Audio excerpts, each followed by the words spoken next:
Faly miarabantsika rehetra indray rakizy. Ary faly indrindra indray androany hanolotra tantara mahafinaritra sy mahavariana ho anao. Enoy tsara ary. Ny fifampitahana hery tapany faharoa. Manana ny fahefana rehetra Jesoa. Izy no mandresy amin'ny fampitahana hery.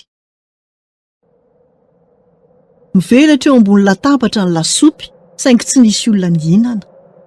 Foana ny seza roa. Ho foana mandrakizay ve izy ireo? Tsy misy dikan'izany. Efa ho 30 taona niara-niasa tamin'ny Eskimo izahay mba hilaza amin'izy ireo ny momba an'i Jesoa. Saingy tsy te hino izy ireo. Mangatsiaka tahaka ny ranomandry ny fony. Ary ankehitriny, misionera roa sy Eskimo telo no eo ambony ranomandry ary tsy mahafantatra fa ho avy ny onja mahery. Ho faty izy ireo ary iomiantsika fotsiny mpanao mazia. Tsy lavolevony sika fandao hivavaka. Raha mety Jesoa, dia afaka mamonjy azy ireo izy ary manana ny fahefana rehetra ny an-danitra sy ety an-tany izy. Rehefa nivavaka izy ireo dia nidobodoboka ny ranomasina. Vaky ny onja mahery ny ranomandry nanarona ny ranomasina. Olona 5 teo ambony kalesy kely fikorosana amin'ny ranomandry no nikikika ho an'ny ainy. Vaky ny ranomandry ho faty isika. Avelona alika azakazaka. Andeha ary, fatadiavo izay morontsiraka azo antoka. Niazakazaka farak'izay lavitra indrindra ny alika. Nisy loharano iray nivohitra, nipitsitsitra teny amin'ny rivotra. Nisy vongan-dranomandry lehibe maro nanakana ny lalana. Tsy tena nahatsiaro, kanefa tonga teo amin'ny vatolampy izy ireo. Niantona teo anelanelan'ny lanitra sy ny rano ilay kalesy kely fikorosana amin'ny ranomandry. Tsy afa-niazakazaka intsony ny alika.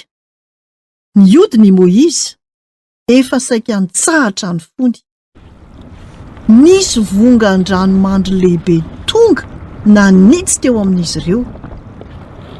Niroso anorotoro azy ireo eo amin'ny vatolampy. Niantso an Jesoa i Moizy. Ry Jesoa Tompo, vonjeo zahay. Tamin'ny feo mafy no nientsehan'ilay sosona ranomandry toy ny fanaingana fiara tao ambanin'ilay kalesy kely fikorosana amin'ny ranomandry. Ka dia napekariny izy ireo ary natsipy ny teny amoron-dranomasina. Voavonjy isika. Avy eo dia nisondran-dranomasina avy iray hafa ihany koa tonga ary namely ny olona rehetra. Lena tanteraka izy ireo dia niakatra teny an-tampony ary nahita toerana azo antoka. Tsy maintsy niaritra ny loza lehibe izy ireo nandritry ny 7 andro.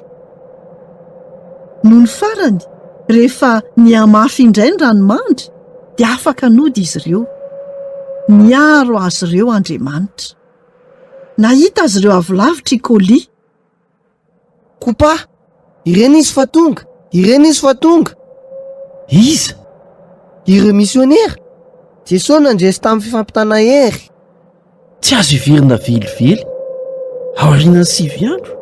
Tsy misy olona tafavoaka velona amin'ny loza ateraky ny onja mahery. Navelona n'ilay mpanao majia andeha ho any an-dranomasina izy ireo, fa tsy nampitandremany. Nody tany an-trano ny torovana, saingy velona soma tsara ireo lehilahy ireo. Fa gagana avy amin'Andriamanitra izany. Nanaiky sy ninoan Jesoa ikopa. Noho izany fifaliana lehibe izany, dia nisy olona niazakazaka nakany am-piangonana ary nampaneno lakilosy. Maro ny Eskimo nino an Jesoa nanomboka tamin'izany fotoana izany. Izay indray no anjara hafatra ho antsika tamin'ity anio ity.